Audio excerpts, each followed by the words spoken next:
मेरी प्रिय आत्माओं, अब मैं आपकी सेवा में बेसार भाग थर्ड के विषय में अपने विचार व्यक्त करता हूँ। साथ ही आपसे यह आशा रखता हूँ कि आप इसे ध्यानपूर्वक सुनिएगा।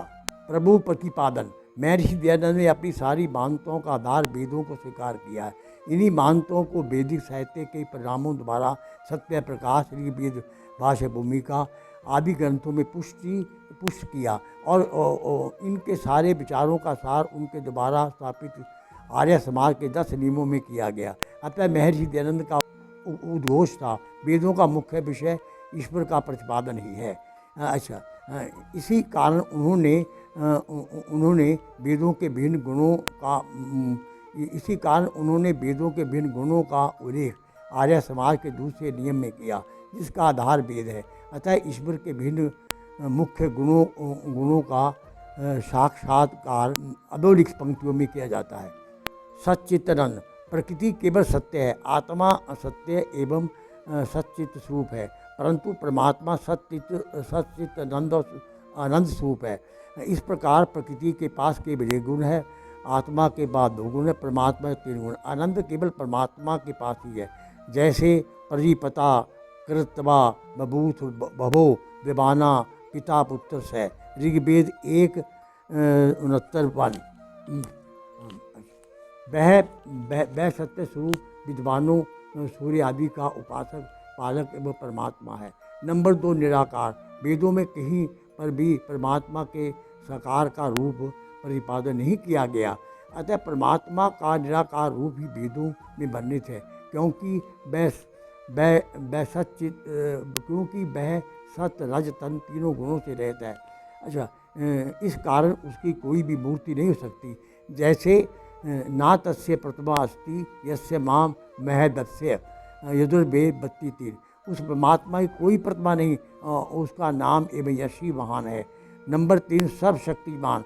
इसका भाव यह है कि परमात्मा सृष्टि, सर्जन, पालन, प्रलय और कर्म फल देने में सर्वशक्तिमान है। जैसे महर्षि दयानंद लिखते हैं, जो अपने कार्य करने में किसी की सहायता की इच्छा नहीं करता और अपनी समर्थ से अपने सब कार्य करता है, इससे उस ईश्वर का नाम सर्वशक्तिमान है। इस प्रकार ऋग्वेद में लिखा है, चक्री से भूमि प्रतिमानो भोज से स्व परिभूरे दिवम।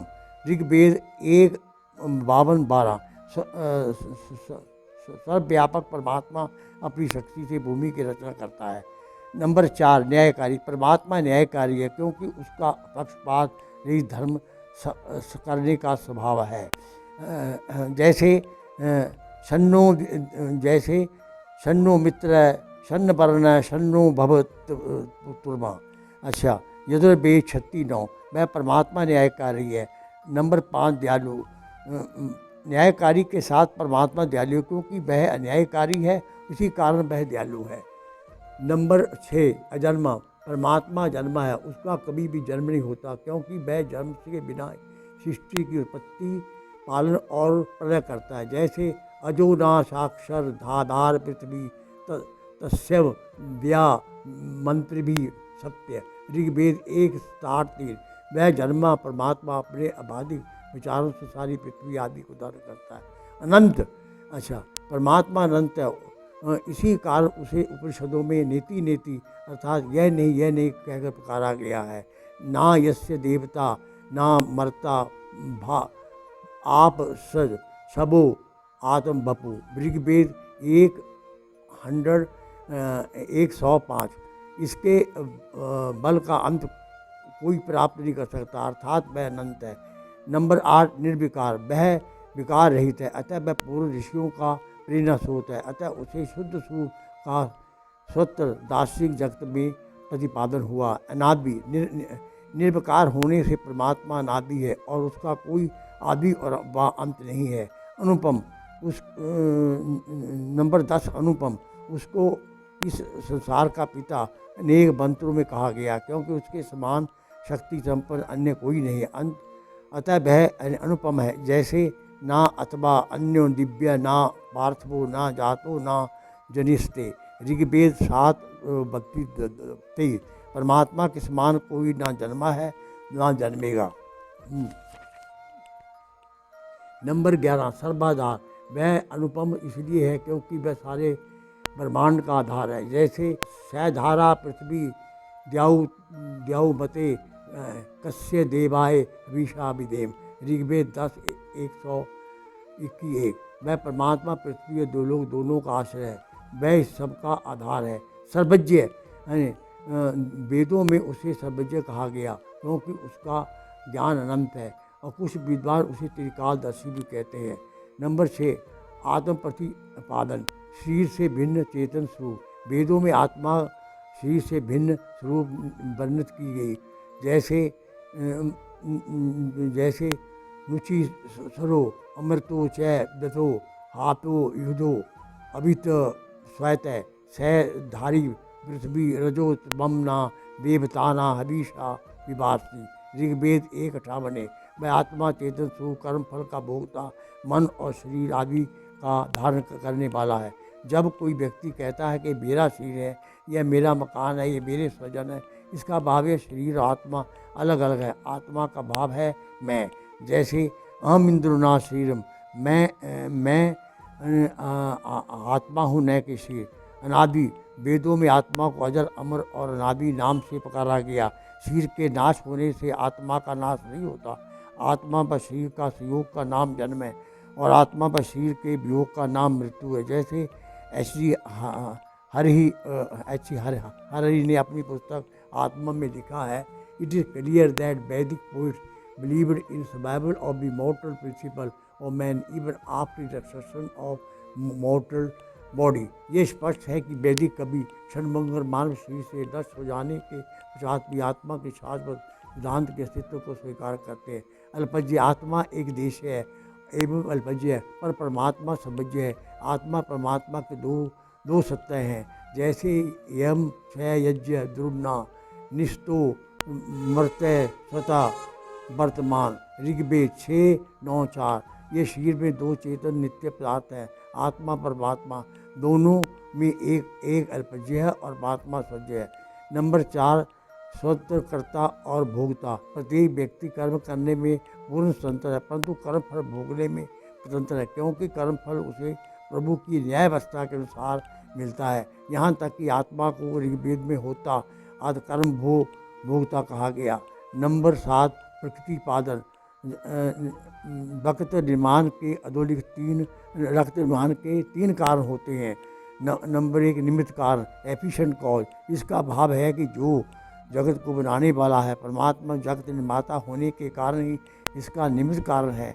जिस प्रकार कुम्हार घड़े को बनाने वाला होने के कारण घड़े का निमित्त कारण है, वस्तुतः परमात्मा जगत के निर्माण के बाद उससे अलग नहीं होता, परंतु व्यक्ति हो जाता है। नंबर 2 साधारण कारण रेजिडेंट कॉज।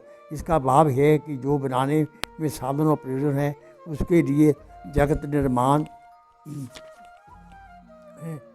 किया गया है। इसी प्रकार कुम्हार के ग्राहकों के लिए घड़ा बनाया गया है। अतः आत्मा घड़ा दिशा आकाश प्रकाश आदि जगत के साधारण कारण है। उपादान कारण मटीरियल कॉज है। इसका भाव ये है कि जिसका ग्रहण करके ही उत्पन्न होवे, कुछ ना बनाया जाए, जिसके कुछ ना बने से कुछ बने। जैसे परमात्मा ने प्रकृति को ही जगत के लिए बनाया, इस प्रकार कुम्हार ही मिट्टी से घड़ा बनाता है। अतः प्रकृति जगत का उपादान कारण है, परंतु परमात्मा उपादान कारण नहीं है, क्योंकि वह नादी है।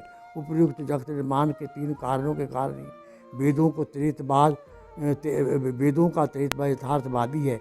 इस सिद्धांत के अनुसार परमात्मा आत्मा और प्रकृति 3 अलग अलग सत्य हैं। जैसे ऋग्वेद में कहा गया द्वौ समर्पमा सूजा सखाया समानम वृक्ष विष स्वजाते तरोयन पिप्पलम स्वाजात छन्नो अभिचास्यति, ऋग्वेद 1:154। मुंडकोपनिषद 3:1-1। ऋग्वेद और मुंडकोपनिषद में अलंकारिक भाषा में लिखा है कि एक ही वृक्ष पर परमात्मा और आत्मा रूपी 2 पंछी हैं, जिनसे एक उस वृक्ष के फलों को खाता है, अर्थात पृथ्वी के भोगों को भोगता है, और दूसरा परमात्मा पृथ्वी के फलों को ना खाता है, खाता हुआ भी साक्षी के रूप में दिख रहा है। अतः इसी प्रकार परमात्मा निमित्त कारण है इसी प्रकार परमात्मा निमित्त कारण आत्मा के कर्म साधारण कारण और पृथ्वी के उपादान रूप में प्रतिपादन किया गया है। चित्र और नीति। चित्र एवं नीति के संबंध में वेदों का आदर्श ऊंचा है। ये ठीक है जिस समय कि संत और महात्माओं के साथ राक्षस, तस्कर, चोर आदि को कर्म करने वाले व्यक्ति पाए जाते हैं, परंतु वेदों में स्वतः उसकी निंदा की गई है। समाज का शत्रु समझकर उन्हें नाश की प्रार्थना की गई। वैदिक काल में सभी धार्मिक व्यक्तियों का दृढ़ विश्वास था कि देवगण सदैव आसपास रहते हैं, इसलिए यदि कोई कुकर्म करेगा तो उसका दंड उसको अवश्य मिलेगा। अतः भावना के परिणामस्वरूप दया धर्म के नियमों के अनुकूल ही रहता है। समाज में सुख व शांति का वातावरण बना रहता है। समाज के व्यक्तियों में समानता में प्रेम का भाव पाया जाता है और एक दूसरे के हर प्रकार की सहायता करना अपना कर्तव्य समझते हैं। जैसे ऋग्वेद में कहा गया, ओम भोग मन विदते अप्रेता सत्यम बप्री बदम इतम सस्य न्याभंग पुष्पृतो सुखाय केवलादो केवलब्धि। ऋग्वेद 10:17-6। जिसका मन उदार नहीं है उसका भोजन करना व्यर्थ है, उसका भोजन उसकी मृत्यु के समान है।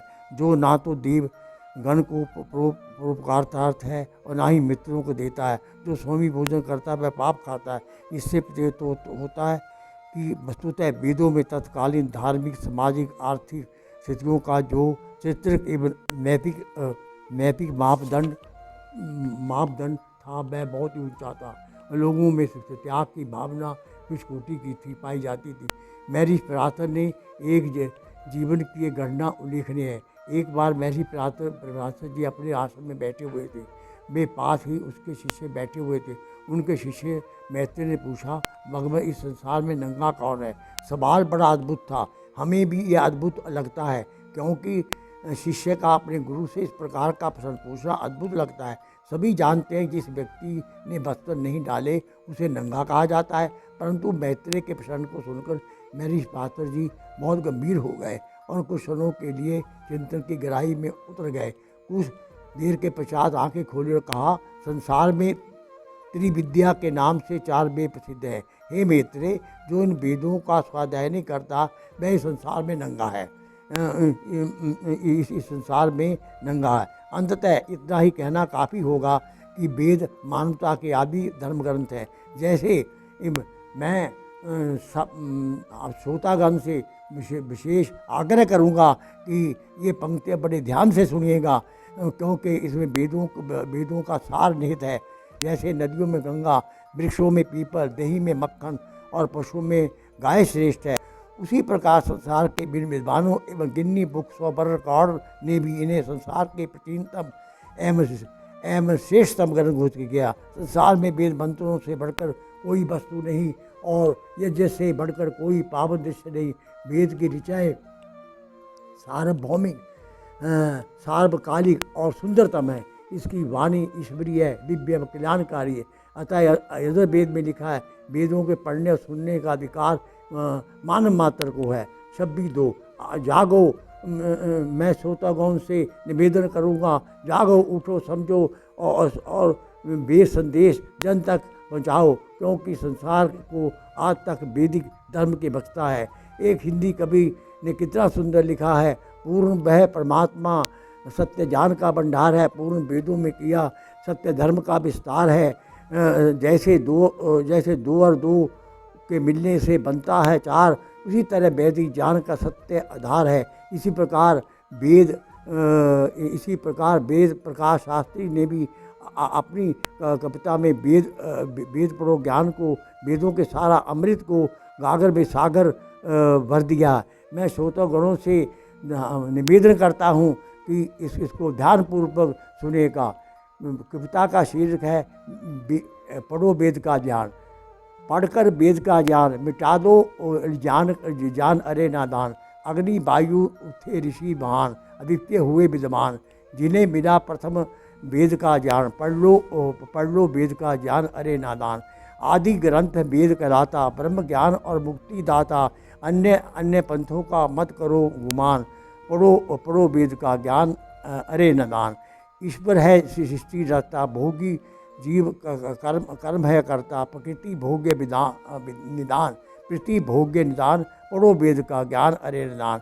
वेदों में कोई इतिहास नहीं है, जादू टोना और बकवास नहीं है, देखो भरा पड़ा है सब ज्ञान, पढ़ लो वेद का ज्ञान अरे नादान। अरे सायन ने कितना अनर्थ किया है, मेहदर उमर ने उचित अर्थ किया है, दयानंद ने दिया सही अर्थ का ज्ञान, पढ़ो वेद का ज्ञान अरे नंदान। वेद व्यासे का नवगुण आया, दयानंद ने सत्य पद दिखाया, आया देखो कैसा सर्वबिहान, पढ़ो वेद का ज्ञान अरे नादान। समता का पाठ पढ़ाना नहीं वेद भाव में रखता नाता, सर्वहित बना एक विधान, पढ़ो वेद का ज्ञान अरे नादान। दयानंद का नाद यही है, सत्य ज्ञान का स्रोत यही है, सद्गुणों की ये खान, पढ़ो वेद का ज्ञान अरे नादान। संस्कारों की महिमा गाता, सबके कर्तव्य सदा बताता, सुख पावो इसकी महिमा का जान, पढ़ो वेद का ज्ञान अरे नादान। चार चतुर्वेद का ज्ञात्री यही कहलाती सवित्री, इससे यही पावन छंद महान, पढ़ लो वेद का ज्ञान अरे नादान।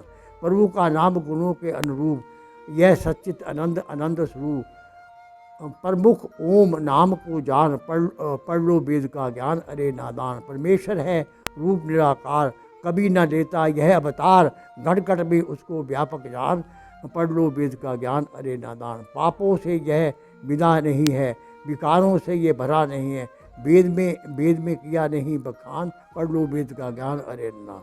ओम शांति शांति।